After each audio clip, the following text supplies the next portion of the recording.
আসসালামু আলাইকুম। বসে আছি এখন উইন্ডসরে, ডেট্রয়েট নদীর তীরে। তো ওই মজার ব্যাপার হচ্ছে, আপনারা জানেন ইতিমধ্যে, আমার হয়তো কয়েকটা ব্লগ দেখেছেন, ওই পাশটা হচ্ছে মিশিগান। এই ডেট্রয়েট একটা নদী, ওইখানে অনেক কটাকে মিশিগান অঙ্গরাজ্যও বলে, ডেট্রয়েট সিটিও বলে, বাট মূল শহরটা হচ্ছে মিশিগান, বড় একটা শহর। আর আমি বসে আছি উইন্ডসরে, মানে এটা হচ্ছে কানাডা, ওইটা হচ্ছে ইউএসএ। 1783 থেকে 1812 সালের মধ্যে এই সময়টাতে একটা রেভলিউশন হয় বা বিভিন্ন রকম যুদ্ধ হয়। তো তখন এই ডেট্রয়েট নদীর ওই পাশটা চলে যায় ইউএসএর মধ্যে টোটালি, আর এই উইন্ডসর শহরটা চলে আসে কানাডার মধ্যে। মজার ব্যাপার হচ্ছে, ওই 1783 আগ পর্যন্ত এই দুইটা কিন্তু একই সিটি ছিল, মানে এটা পুরোটাই মিশিগান সিটি ছিল। এইটা ছিল আসলে অটো ইন্ডাস্ট্রি, এখানে সব ফ্যাক্টরিগুলো ছিল, এখানে প্রচুর চাষাবাদ হতো, যেমন ভুট্টা, গম, এগুলো প্রচুর চাষাবাদ হতো। আর মিশিগানটা ছিল হচ্ছে পুরো ভাইব্রেন্ট একটা সিটি। এখনও মিশিগান ইউএসএতে অবশ্যই একটা অনেক বাঙালি পরিবার আছে ওখানে ওই পাশে। তো এখন ইউজুয়ালি যারা কানাডিয়ান সিটিজেন, কানাডিয়ান পাসপোর্ট, তারা ওই দূরে একটা ব্রিজ আছে, ওই ব্রিজ দিয়ে ধরে তারা ওই পাশে চলে যায়। ওই পাশে গিয়ে ওনারা কিন্তু বাজার সদাই করে বা একদিন দিনে ওয়ান নাইট স্টে করে আবার ওনারা ব্যাক করে। হ্যাঁ, সো উইন্ডসর কিন্তু আসলে থাকার জন্য বেটার, অনেক পিসফুল। টরন্টোর সাথে যদি উইন্ডসরের আমি তুলনা করি, টরন্টোতে আমি ছিলাম এক সপ্তাহের মতো, ওখানে প্রতিটা মিউজিয়ামে বলেন, প্রত্যেকটা জায়গাতে অনেক হাই পে করে ঢুকতে হয়, হাই পে। আর এখানে কিন্তু প্রচুর ওপেন পার্ক আছে, ঘোরার জায়গা আছে। যেমন আমরা পিলি বিচে গিয়েছিলাম, পিলি একটা পয়েন্ট, হ্যাঁ, পিলি বিচে। তারপর আরেকটা চেলচেস্টার নামে একটা বিচে গিয়েছিলাম, ওইগুলো সব ফ্রি। শুধু পিলি পয়েন্টে আমি গিয়ে, আমরা ওটা হচ্ছে একদম উইন্ডসরের একদম দক্ষিণ দিক, একদম শেষ মাথা, সাউথ মোস্ট কানাডার।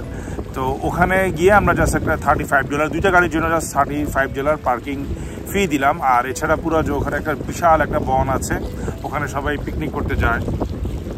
এখন মূল প্রসঙ্গে আসি, যে আসলে টরন্টো থেকে অনেকেই উইন্ডসরে চলে আসে, যারা পিআর হোল্ডার তারা অনেকে, বিকজ অফ এই শহরটা আসলে ঘোরার জন্য চমৎকার, বসবাসের জন্য চমৎকার। এবং টরন্টো থেকে উইন্ডসরের সামগ্রিকভাবে 30 থেকে 34% চিপার, মানে লিভিং কস্ট অফ লিভিং।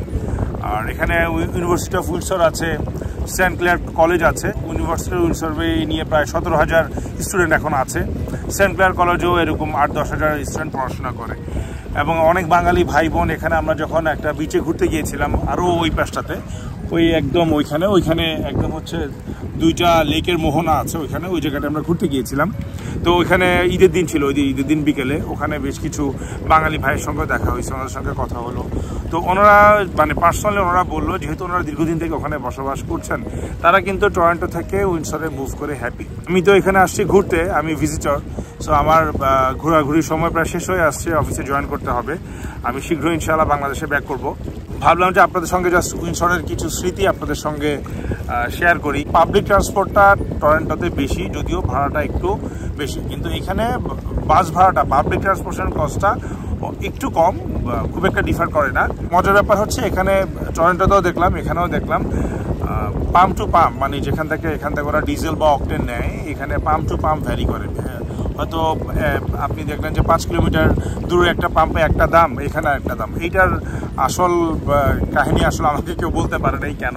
অনেকে বলছে কোয়ালিটি, অনেকে বলছে যে পরিশোধন হয়ে এক একটা পাম্পের কষ্ট এক এক রকম। এটা জানি না, ওনারাও আমাকে সঠিকভাবে আসলে কেউ বলতে পারে নাই, হয়তো গুগলে সার্চ করলে পাওয়া যাবে। আর এখানে এত বেশি ওপেন পার্ক আর এত বেশি আসলে খোলামেলা জায়গা, এখানে বাচ্চারা ফ্রিলি খেলে। ওই যে দূরে দেখতে পাচ্ছেন, ওটা কিন্তু ওপেন ফ্রি।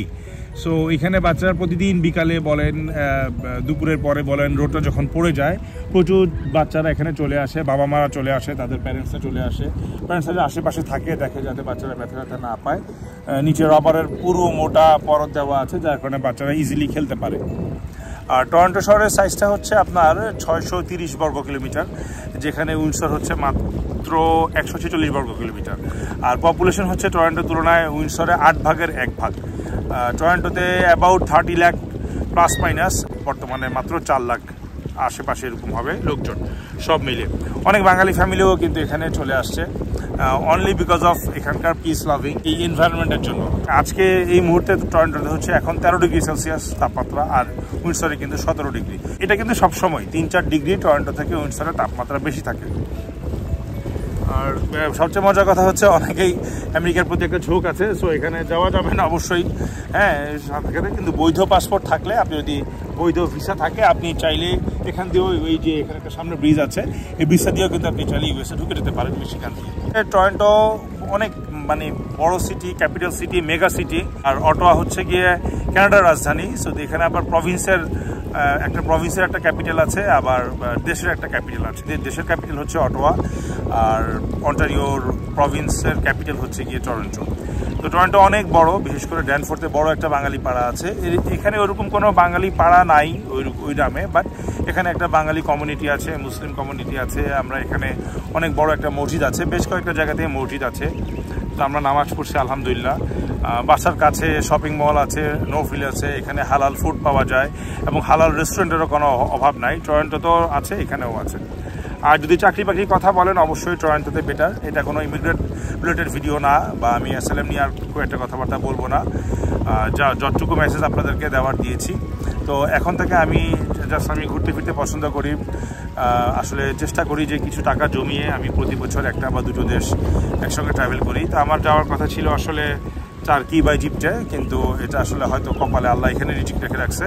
সো কানাডা চলে আসছি, বাচ্চা কাচ্চাদেরকে নিয়ে এখানে বেশ কিছুদিন ঘোরাঘুরি করবো, আর অল্প কয়েকদিন এখানে থাকবো। এরপরে ইনশাল্লাহ আবার বাংলাদেশে ব্যাক করবো, কারণ ছুটি শেষ হয়ে আসছে, জয়েন করতে হবে অফিসে। যদি পিসফুল লাইফ লিড করতে চান তাহলে, এবং ঘোরাফেরা করতেও যদি মজা পেতে চান, একদম ওপেন পরিবেশে যদি নেচার পছন্দ করেন, I think Windsor is better then Toronto. আর যদি আপনাদের অন্য কোনো প্ল্যান থাকে, সেটা ডিফারেন্ট ইস্যু। ওইটার জন্য আপনারা ভালো কোনো ইমিগ্রেন্ট বা আরসিআইসি লয়ার দিয়ে আপনারা ইমিগ্রেন্ট লয়ার বা আরসিআইসির সাথে কনসাল্ট করতে পারেন। আমি আসলে কোনো কনসালটেন্ট না, আমি ঘুরতে পছন্দ করি। ঘুরে ফিরে আমার নিজের ব্যক্তিগত অভিজ্ঞতাটাই আপনাদের সাথে শেয়ার করি। আমার ভুল হলে বা কারো মনে দুঃখ দিয়ে থাকলে দয়া করে ক্ষমাসুন্দর দৃষ্টিতে থাকবেন। কাউকে ছোট করার জন্য কোনো কথা বলি নাই। ওখানে বাচ্চারা খেলতে গেছে আলহামদুলিল্লাহ, ওই একটা পার্কে খেলতে গেছে। চলেন আমরা আপনাদেরকে আশেপাশে নদীটা একটু ঘুরে দেখাই। উইন্ডসর শহরটা আমার আসলে অনেক ভালো লাগছে, অনেক দিন মনে থাকবে। আমি নেচার পছন্দ করি, এখানে নেচার পেয়েছি, ফরেস্ট পেয়েছি, লেক পেয়েছি, যে লেকটা আসলে দেখতে সাগরের মতো। কেউ যদি আপনাকে প্রথমে বলে না দেয় যে এটা লেক, আপনি বুঝতে পারবেন না যে এটা লেক। বিশাল সাগর, উঁচু উঁচু ঢেউ, সেরকম অবস্থা আর কি। চলেন আশেপাশে আপনাদেরকে একটু ঘুরে দেখাই। আমরা গতকালকে ওইরকম বড় একটা শিপ দেখছিলাম, এটা একটা কার্গো টাইপ। এটা কিন্তু সমুদ্রগামী শিপ। হ্যাঁ, এগুলা এখানে যেহেতু অনেক বড় একটা নদী, ডেট্রয়েট নদী, এটা কিন্তু এখানে বেশ চওড়া।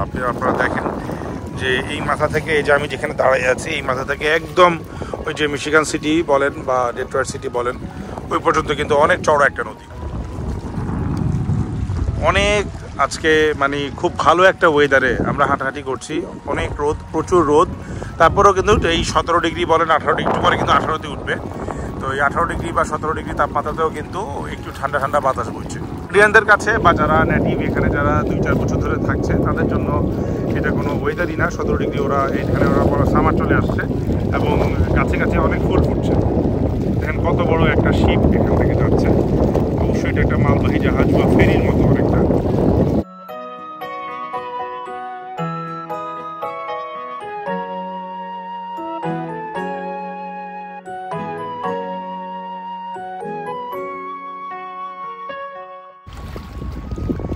এই ওয়াকওয়েটা কিন্তু অনেক দূর চলে গেছে, এবং এই যতদূর নদী, এইখান দিয়ে যতদূর নদী ওই পর্যন্ত এই ওয়াকওয়েটা আছে। যেখানে যেখানে বিল্ডিং আছে একটু থেমে আবার ওয়াকওয়ে, কিছুক্ষণ পরপরই পার্ক।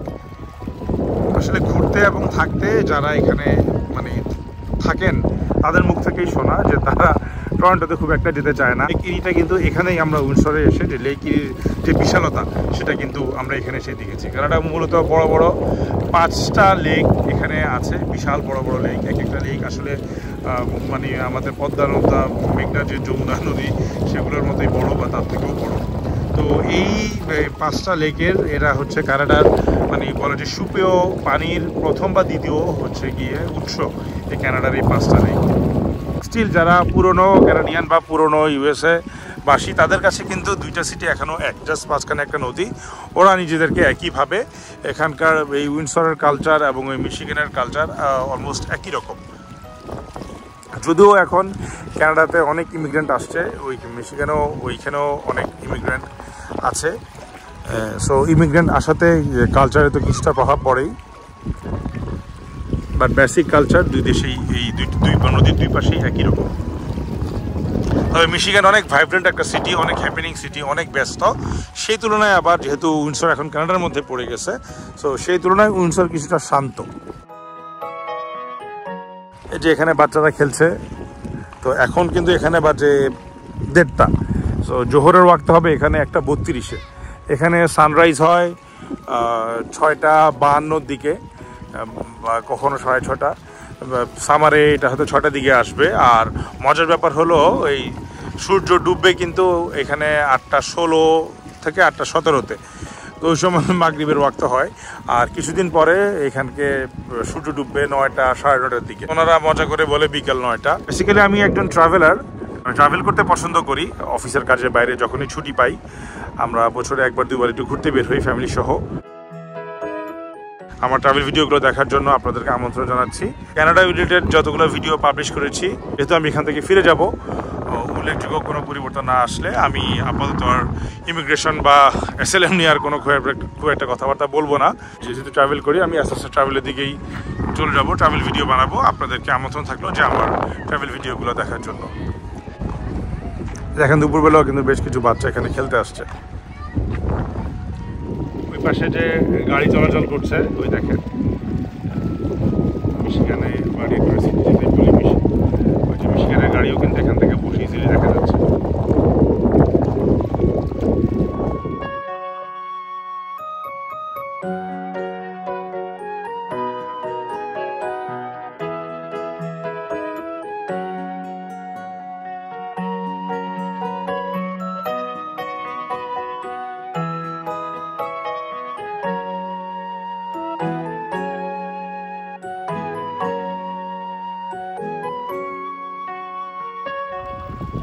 আরেকটা জাহাজ, কার্গো জাহাজ বা ফেরি, বিশাল শিপের মতোই, আবার ওদিক থেকে আসছে। বেশ কিছু সিগাল এসে আবার সামনে বসছে।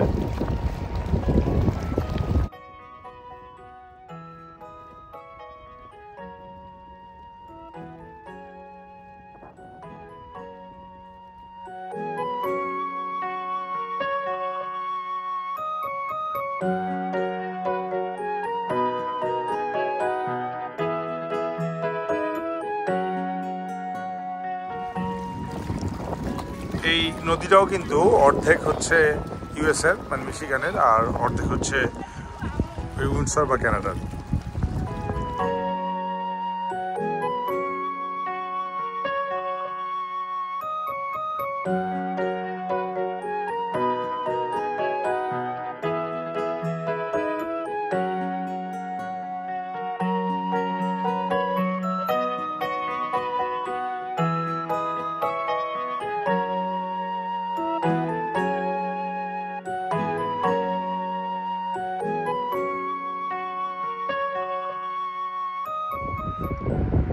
এই পার্কে একটা মজার জিনিস হচ্ছে প্রত্যেকটা বেঞ্চ কারো না কারো নামে এখানে বা কোনো না কোনো একটা উল্লেখযোগ্য ঘটনা বর্ণনা করে। যেমন এই বেঞ্চটা কোনো একজন বেটি ম্যাক কুলোচ, মানে খুব কঠিন একটা নাম, হ্যাঁ, তো ওনার নামেই এই বেঞ্চটাকে উৎসর্গ করা হয়েছে আর কি। প্রত্যেকটা বেঞ্চই এরকম। এখানে আমি এখানে সামনে যে কটা বেঞ্চ দেখবেন, ওই যে ওখানে একটা বেঞ্চ, ওখানে একটা বেঞ্চ, ওখানে কিছু দেখলাম ফুল লাগানো আছে। আর এখানে একটু সামনে যাই, এখানে একটা কাপলের নাম লেখা আছে। ওনাদের ওয়েডিং ইউনিভার্সিটি, 60তম ওয়েডিং ইউনিভার্সিটিটা, পিটার অ্যান্ড এলিনা ওকে। ওনারা 25শে জানুয়ারি 2002 সালে এখানে আসছিল ওনাদের 60তম ওয়েডিং ইউনিভার্সিটি পালন করতে।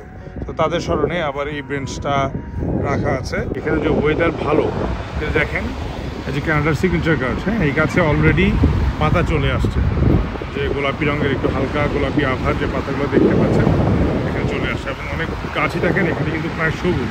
আবার কিছু গাছে এখনও মাত্র পাতা ধরা শুরু করছে, কিছু গাছ আবার এখনও ন্যাড়া, ওইখানে ওই গাছটা এখনও ন্যাড়া। আর এখানে যারা থাকছে তারা বলতেছে আর 1-2 সপ্তাহ, হয়তো ম্যাক্সিমাম 15 দিনের মধ্যে এই গাছগুলোতে আস্তে আস্তে পাতা চলে আসবে। আজকে এপ্রিলের 16 তারিখ এখানে, তো বলতেছে যে এই এপ্রিল এন্ডেই এখানে গাছের পাতা আরও সবুজ হয়ে যাবে এবং এক একটা গাছ এক এক রকম হবে, কোনোটা লাল, কোনোটা হলুদ, কোনোটা কমলা, কোনোটা পিঙ্ক, এরকমভাবে হয়ে আসবে। কারেন্টের তুলনায় এখানে যেহেতু সবসময়ই 3-4 ডিগ্রি বেশি তাপমাত্রা থাকে, সো সামারটা এখানে একটু আগে আসে। এখানে প্রচুর অটো ইন্ডাস্ট্রি আছে, ভুট্টা ক্ষেত আছে, গমের ক্ষেত আছে, উইন্ড মিল আছে। আমরা গত 2 দিনই যেখানে গিয়েছিলাম ঘুরতে, আমরা বেশ কিছু উইন্ড মিল এখানে চোখে পড়েছে এবং ওনারা বলেছে যে এটা হচ্ছে উইন্ডসরের সিগনেচার আইকন। একটা আইকন হচ্ছে গিয়ে নদীটা, এই ডেট্রয়েট নদী, আর আরেকটা আইকন হচ্ছে এখানকার উইন্ড মিল।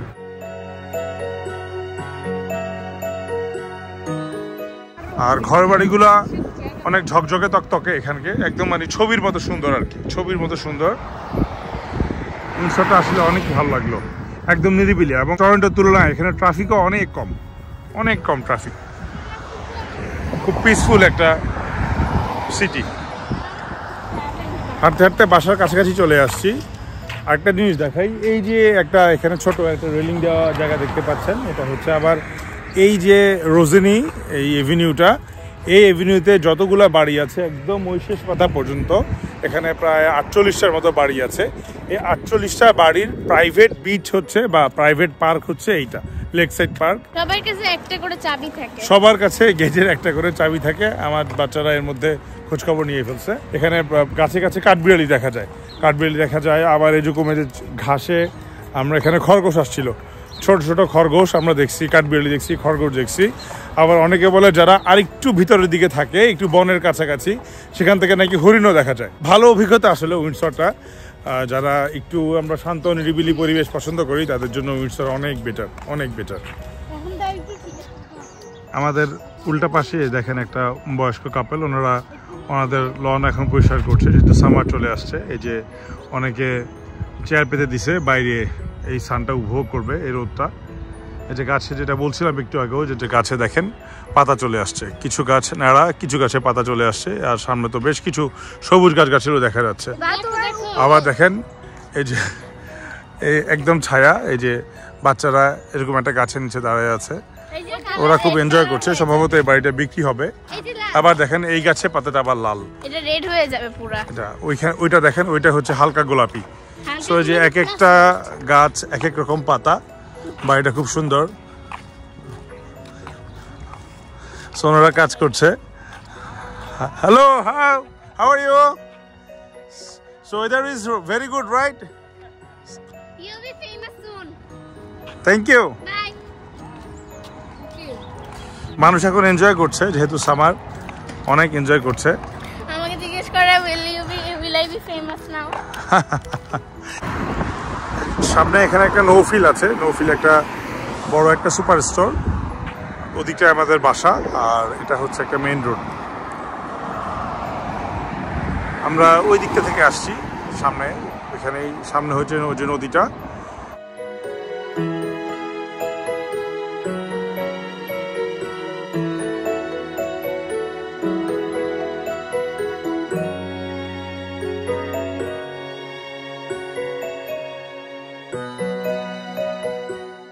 সুন্দর সুন্দর ঘর বাড়ি খুব সুন্দর করে সাজিয়ে রাখে এরা। ওই যে একটা হইতেছে।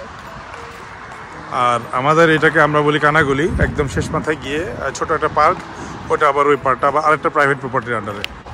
বাসার কাছাকাছি চলে আসছি হাঁটতে হাঁটতে পার্কে গিয়েছিলাম। দিনটা বেশ ভালো কাটলো। ইনশাল্লাহ বিকেলে হয়তো কোথাও ঘুরতে যাব, আবার একটু খাওয়া দাওয়া করতে যাব। এখন বাজে 5:22, মাত্র বিকাল 5:22, কিন্তু এখনই চাঁদ চলে আসছে। আসলে আকাশ এত ক্লিয়ার এখানে, দেখেন এখনই চাঁদ দেখা যাচ্ছে। এই সূর্য ডুববে কিন্তু 8:15 পরে। হ্যাঁ, তো এখনই আমরা চাঁদ দেখতে পাচ্ছি। আর কানাডায় আসার আগে আমার এক ফ্রেন্ড বলছিল যে বিশাল আকাশ দেখতে পারবি, তো আসলে যেখানেই যাচ্ছি একদম খোলা আকাশ দেখতে পাচ্ছি।